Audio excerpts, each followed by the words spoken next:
Welcome to Right on Track. I am your host, Dianna Bolen, and today's guest is Charles Redner. He had a career in marketing, got his BA at Rutgers, went to school at the Foundation of Dramatic Arts, where he studied broadcasting. Charles has a varied and productive past, and he's still going strong. He has been a publisher for Delaware Valley Business Magazine and Broker Agent Magazine, and he is the publisher of a literary magazine, The Hummingbird Review. In addition, he is the author of Down But Never Out, a biography of a former middleweight champion, Joey Giardello, and Terror Travels the Devil's Highway, which is about the coordination or lack thereof of the CIA, FBI, and Border Patrol with respect to terrorism. Finally, he also wrote a book called Gutless, My Derriere, a compendium of success stories of people with UC, which is ulcerative colitis. He has other works currently in progress. You know, I'm going on and I just need to stop with all his accomplishments. There are just too many, and just get on with the show. It is with great enthusiasm that I introduce the well-known and well-loved Charles Redner. Well, thank welcome, you. Charles. Wow, what a welcome. Can I leave now? yeah, it's all downhill from here. It'll never get any better than that. It'll only go downhill. Yeah. So in case some of our viewers are thinking, where do I know that guy? I'm going to ask you to give context, Charles. That seat right over there, the other side of the studio, I used to come here and do the Right Now show. I did it for almost 14 years. Wow. And this feels like home. Oh, yes. Well, welcome. Slightly Thank different you. Location, and Yep. You said the lighting's somewhat better. Yeah, well, it's stronger, a lot stronger. No makeup today. They didn't mess me up. I better go back so they can make me look better. So could you tell us how you got started 15 years ago? In writing, you mean, and well, no, in publishing. the show first. Yeah. Oh, when the show first started, Yeah. I was a guest because I had just finished one of my books, probably Down But Never Out, and I was a guest on the show, just like I'm doing today with you. And when I finished, for some reason, they got the idea, since I had this broadcasting background, would you like to do the show or co-host it? I said, I'll give it a try. So Judy Saxon and I did this show for 14 years. We did it live. We were out and going into people's homes, and it was a big job. We had a producer, a director, and 2 guests.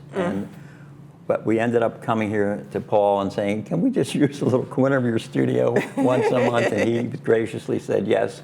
And there we were. Wow. Yeah, and you say big production because most people in our audience don't really realize how much equipment you have to bring in to do a location shoot. To do a location shoot. Yes. And we would have to take pictures off the wall and mirrors and move furniture and tables and oh yes. And then the lighting. And the lighting, and it was a Yes. it was too big a job to do once a month. Yes. So we stopped doing that. Yeah, that was good thinking. Here I am, next to you. Yeah, right. And we show. just walked in, sat down, got mic'd up, and it was all good. Yes, it is. Yes. So another thing that you're that you know a lot about, I mean, besides publishing and writing and all these different authors and poets, which we will get to, is kind of the history of writing in Laguna Woods, different clubs. Could you kind of give us a run through of, what was the first writing club that you're aware of and how it went from there? I moved here in 2007, and the first club I did join was called the Writers Club. Now, the Writers Club was a very big club, had a lot of members, and it was known for the spreads they put out. There were 5 ladies that ran the show. They put the food out and the drinks, and you also got to read a drabble, which was 100 words, and everybody was a member of the club, and most everybody got up to read their drabble. And it went on, and then finally, I guess from that, other clubs, once a year, they used to sit down by genre. We had, the nonfiction writers, the fiction writers, the storytellers, we had the essayists, and then there were the poets. Well, at the poetry table was just 2 of us. So we said, there's got to be more poets in the village. So Thea Iberol and I created the spoken word. And we've been running that for 12 years now. So that's a special group. The Writers Club itself has gone away. You know, the virus put a lot of people out of business, including some clubs here and members of clubs who some haven't come back to even the spoken word yet, because their routines change. The routine has changed, their life has changed, or something has changed. So it's affecting, you know, even some of the clubs to this day, including ours, the spoken word. And then the pub club, I guess? The pub club is an offshoot also of the Writers Club. Yes, Peggy was a member, and I could have been a founding member, but I didn't extend myself, but she started the publishing club, which is an offshoot of that. Then I joined the video club, which was ongoing for a long time anyhow, and I'm a member of the Old Pros, and I did some productions over at Clubhouse 3, which is now the, you know, the stage over there. So I just came here and got involved in everything that was available to me. That's me too. Well, I warn people that move in for the first time and they come and ask me, what should I do? I just tell them that, you know, be careful you don't overcommit. Yes, Because it's easy to do here. Yes, I learned that lesson in my first year. I was like, oh my goodness, this is incredible, all the opportunities and great people to meet and everything. Oh, it's amazing. And you got to be careful. You can brag about how good you are and what you've done. I was sitting in a hot tub one day and there's a gentleman, so I'm talking about my marketing, I'm a published author, and I'm saying, and what do you do, sir? And he says, oh, I'm a professor. I said, oh yeah, well, you know, where did you teach? He said, oh, I taught at Princeton. Oh, what'd you do there? Oh, I replaced Einstein. So you got to be careful, you know, how you went down underneath. Yes. Of course, no one replaced Einstein, but he took the chair and ended up being, and wow, so there's some amazing people here in the village. Yes. Well, and speaking of being careful, because the other side of that equation is that if you say, I do marketing, I have a website, I write, people are like, oh, would you like to be a president of the club? Or Speaking of presidents of club, are you? Yes, right. Yeah, and it's very demanding, and there are a lot of clubs, and I feel that if I join a club, I should do something more than just be a member, and I volunteer a lot. Yes, yes. Well, I'm sure it keeps you very, very busy. Oh, absolutely. Yeah. Now, I also understand that you're at the Laguna Poets Workshop twice a month in Newport Beach. What goes on there? I just joined that club. It's totally different from the spoken word. The spoken word, we each get 3 minutes to read, we have refreshments, and usually we have a feature, and the feature gets another 30 minutes. This is a club where they actually critique your work. Totally different. So everybody comes, there's usually about 10 to 12 of us maximum, and you pass out your poem, and you read it, and then you pass it around, and then they take about 10 minutes, and they'll critique it, write, and talk about it. So it's a totally different club, and I'm loving it. I've only been there 3 months, but I'm falling in love with the people and the process. So is there something about your poetry that you're learning, oh, wow, I do that a lot, and I shouldn't? Oh, yes, of course. Anything you want to share? Well, I just think, you know, before I started writing my first word of poetry, I read 3 anthologies that thick. I read the best, 500 poems and the best of the poet laureates of America, and I read all the different types of poetry and studied a little bit. And then I just started writing, and the way I write is usually, it just comes to me. If I have to work on a poem, it's not working for me. It just comes in a flash. Usually I get the first line or the title, and off I go. But there are tricks. There's a lot of people do allegory. A lot of people use different techniques to get people into your poetry. I usually write, I like the long version. I write little stories that are set up. It depends on the formatting. It's still a poem because I format it in such a way. As a matter of fact, I have one poem that came to me, it's flash fiction. If you type it as a rectangle and a square, but then I decided I'd do line for line, and then I centered them, and it looks like a real poem now. So there's some tricks. But I'm learning to be better at what I do, my craft, and making sure I'm learning from them, things I didn't know. Yes. You know, from reading other work, you still can't get it, but Yes. they're teaching me things that Yes, in very fact, valuable. in preparing for the show, there was a person I ran across, a last name Molly, M-A-L-I. Oh, Taylor Molly. Taylor Yes. Molly. Oh, yes. He's the reason I'm involved in poetry, period. Yes. I think it was 2006 over in Tucson. I went to a writers' conference there, and he was the keynote on a Saturday night. And this is a funny story because I had just finished, well, I wasn't quite finished my novel, Terror Travels the Devil's Highway, and I was looking for an agent. Now, when a writer finds an agent at a conference, it's all you want to do. You know? But I hadn't finished, and I didn't realize if you're writing fiction, it has to be finished. If you're writing nonfiction, you can still pitch your work. So I wanted to run upstairs and start finishing my novel, and he said, no, hang around, this Taylor Molly, he's amazing. He's a slam poet, or a poet who does slam. And he knocked me off my chair, and I got up crying, and Wow. I mean, truly amazing man. And from that day on, I put it aside. I did finish it, but I've been writing more poetry than novels. So what is a slam poet? I don't think he likes to be called a slam poet, but a slam poet is a performance poet. They memorize like a half-hour worth of material, and back in the 90s, they had contests around America, and I think he won half a dozen times. And they memorize their material, and they put on a performance. And they're very dramatic. You might call them, you know, stage actors or Shakespearean type actors, because they're very vocal, and they are so good. Oh, yes. So that's why I got involved in poetry in the first place. Taylor Molly, M-A-L-I. Well, I went and ordered a book by him because preparing for the show. Really? I mean, I was like, I've got to know more about this guy. He sounds phenomenal. Oh, well, his one poem, What Teachers Make.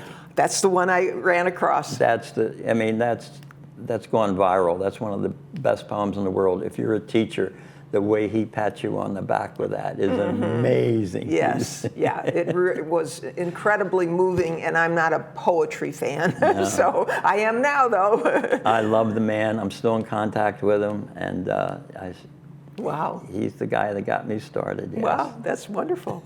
And speaking of getting started, Yes. you have a poem that you're going to read for I us. brought something. I have another book of poetry. I've published one called Long a Comin', because it took me so long to get the poetry and then writing it. And I have a second volume now ready to come out, and this is going to be in one of the volumes there. It's called Therapy Pet. Therapy Pet. Scent of lilac shampoo floats just above his coat, mixes with puppy breath, which at age 10 he possesses still. Could this intoxicating elixir captured in an aerosol and offered as medicinal perfume? Sound of tongue lapping on water thrills me, knowing his health benefits of proper hydration for either man or man's best friend. Napping alone, important activity for all canines over 70, but at night, instinct claimed he cuddled close as when a puppy beneath his mommy's tummy. Dreamy muffles barks arrive when an intruder enters through slumber's open door. Afterwards, rest silently till dawn under my chin, where he is most comfortable, where his fragrance lingers until sleep captures my senses. Oh, my goodness. That's great. That's great. I love pets, cats, dogs, and I write about them. Oh, my goodness. Write Yeah, about that what you captures know. it. Yes, yes. I love yeah, our doggies. Yeah. I have a cat that sleeps on the bed right next to me, and she's just wonderful. She makes these little sounds at night. You know? Yeah, he's a peekapoo. Yeah, and if they have a dream, they little muffled marks. Yeah, their feet move, start to go. I know. Little joys of life. That's poetry, yes. Yes, and a poem that I was really caught by. I mean, Really? Yeah. Well, I mean, it just like struck me because it's the one called Theft. Oh. And at first I thought it was about and we don't have to read it. It's totally up to you whether you want to or not. But at first I thought it was about plagiarism. Yes. But that's just the kind of the hook. Yeah, that's the hook. Right. But what it's about is, I think, how we as writers build on other writers' writing and other writers' choice of words. And vocabulary. Yes, and vocabulary. So, and if you steal from Shakespeare, you're stealing from the best. Yes. Although I think the thous and these might not go Yeah, over. the these and thous. Yeah, I never, even when I started writing poetry, I wasn't hooked with Shakespeare, but Dante has grabbed me. I'll tell you of recent. I mean, Dante just amazes me. And I think it's T.S. Eliot said, there's only two. There's Shakespeare and Dante. There is no third. Oh. Is that high praise coming from T.S. Eliot? Yes, yes. So. Yes, and before, so a question that came up is, it sounds like what you were saying earlier, because like T.S. Eliot, he writes, I mean, there's lines, right? I mean, what I'm trying to say is, you were implying that poetry in part is breaking it up into lines. The lines are very important, yes. Yes. Can you say anything more about that? I mean, because when I was writing poetry as a child, it would be iambic pentameter. Yep. So da da da da da da da da da da da da da. Right. Well, but that's not what poetry is. No, poetry doesn't have to rhyme. And a lot of what I do is called free verse. I just write as the thoughts come to me. And as I was telling you, that one poem I wrote that's in here, it's in a square format. It looks like what we call flash fiction. But I retyped it out with line on line, and it ends up this, First Encounter isn't the one. Here it is, Eyewitness. It's about the library at Alexandria. And I wrote it, and it just came to me in a flash, and maybe that's why it's called flash fiction too. It just poured out of me, and I wrote it. But I'm presenting it to this Laguna Poets next month, and I wanted it to look more like a poem, so I retyped it line per line and centered them all, and it really looks good that way. Oh, yeah. Well, speaking of flash fiction, there's a magazine, it's called Wired magazine, and at the end of it, every month, they ask people to submit an 8-word story. Yeah. And I also, that's a similar, it's not poetry, but it's just amazing to think about submitting an 8-word story on some topic that they provide. And it's amazing the kinds of things they come up with. 4-word stories as well. Oh. And I think Hemingway's gotten credit for this one, although there might be some other sources. Baby shoes never worn. Oh, yes. Yeah, and he's given credit, I think, for that. Yeah. Well, very good. Yeah. Well, moving on again, because we have so much. First of all, is Where do there you want to go? anything you want? This pile of books, by the way, weighs 10 pounds. I weighed it because I carried it home, went through them all, and then carried it back. I wondered how much it weighed, and it was my pleasure. But is there anything here that you want to kind of share with our audience? Sure, I'd be happy to share everything, and I'm most proud of the Hummingbird Reviews. I think you should be. Yeah, this this first pile here, Long of Commons, my first book of poetry that I wrote, Down But Never Out. This is an authorized biography that you mentioned in the opening about the boxer who helped start the Special Olympics with the Kennedys and the Shrivers in 1968 in Chicago. And the reason this book was written is because his son was born with Down syndrome. And in the 1950s, when he was very popular and world champion, those children were not seen.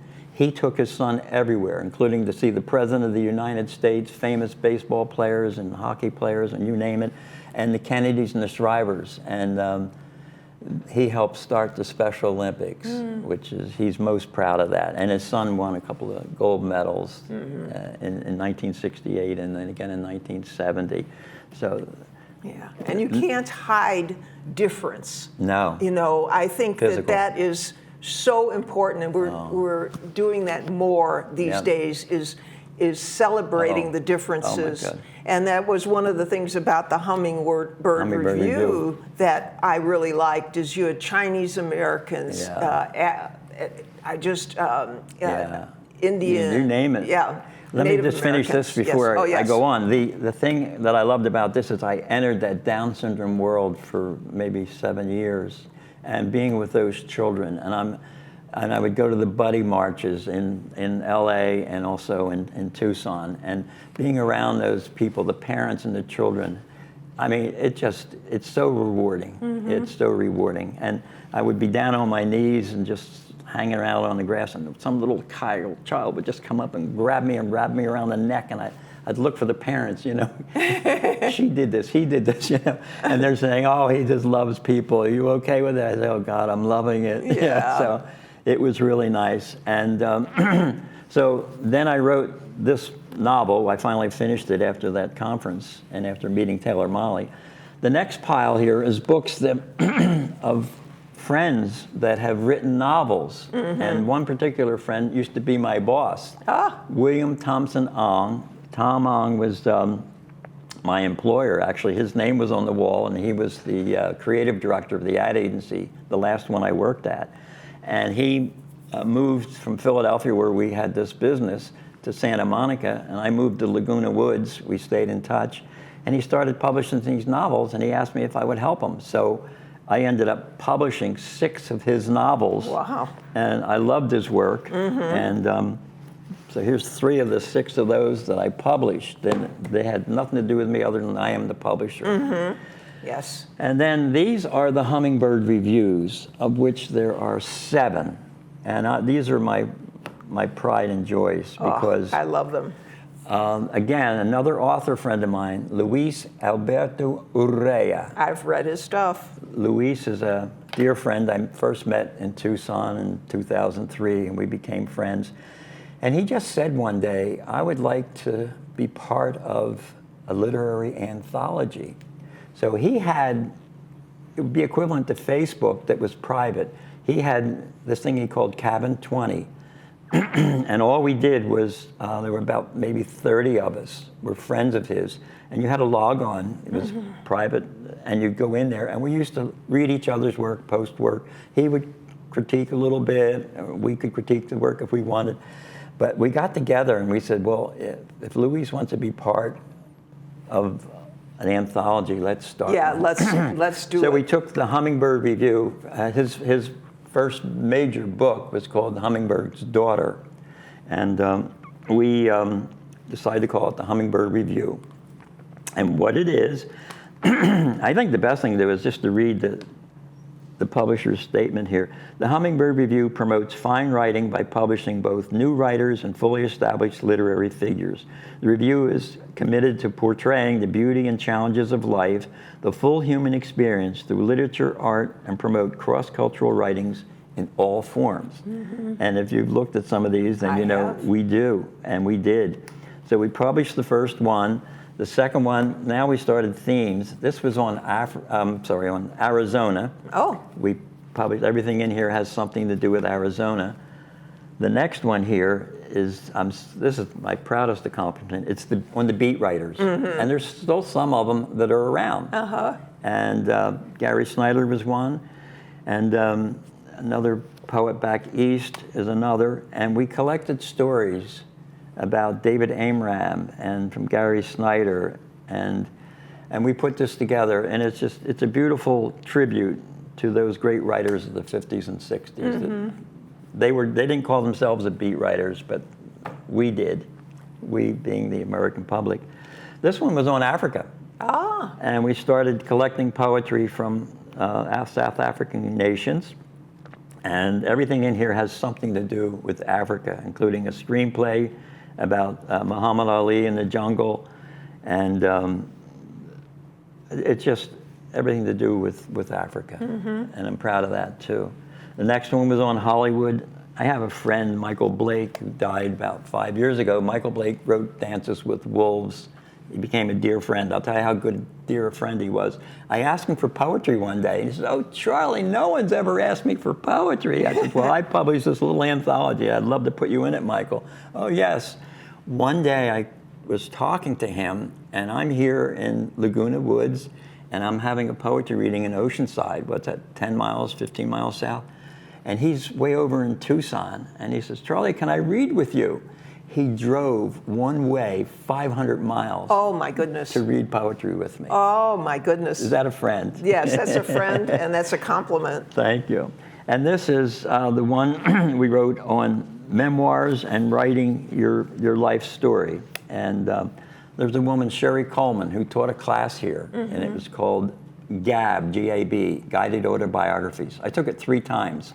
So in addition to all this work, I have 3 giant 3-ring binders with my whole life story from Oh, my goodness age gracious. 3 when I could remember something up until maybe last month. And the last one we did, this one is the Spanish and English, and I got to thank Peggy for this. You know, Peggy,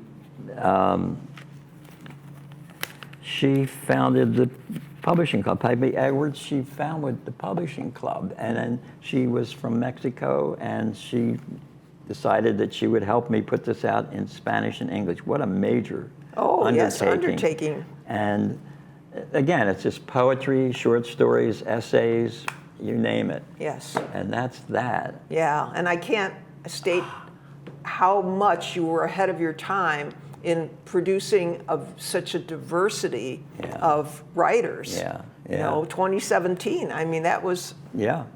I mean, that's the last one. That's the last one. Well, what happened was we ended up, as I said, we had high school kids and freshman college writing poetry, and it would be next to an interview with, you know, with a poet laureate. And, you know, Billy Collins. We met Billy Collins a couple times.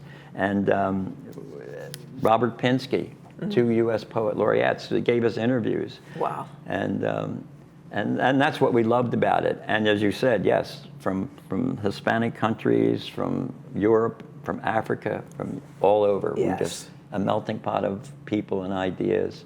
And the last little pile here is things that I've published for other people. This is looking back over a life well lived. Judy Sterrett Rizzo. She is still one of the aquadettes, the world famous aquadettes. Oh, is she here in the village? Sure, she's here in the village. Oh, my goodness. And she wrote her life story, so I just helped format it and put it together and published it for her.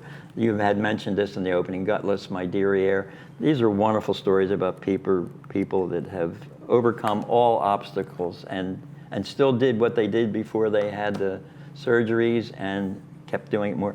This one I can still talk about. This is called Jungle Boy. I published this. This is a story about Fred Emmerich. Fred Emmerich lived here in the village. He was a German Jew in 1929 when he was born, and he was put in an orphanage until he was 10 years old. He actually thought he was an orphan. His mother and his stepfather had moved to the Philippines eventually, and his parents got him out just before they closed the borders, and he spent the next 4 years in the Philippines hiding from the Japanese Imperial Army. Wow, that's with his incredible. parents. And I am sorry, Why? but we are out of time. But I didn't tell you about. I know. Sing praise to words. I'll close with that. I know that's one of your favorite sayings. Yes, thank you. Well, that concludes another episode of Right on Track, brought to you by the Publishing Club of Laguna Woods. And you can see episodes twice a week, 10:30 on Mondays and 4:30 on Thursdays. Thanks to Charles Thank you and the for staff having me. here at TV6. May you follow your dreams with passion, persistence, and faith. Go for it. See you again soon.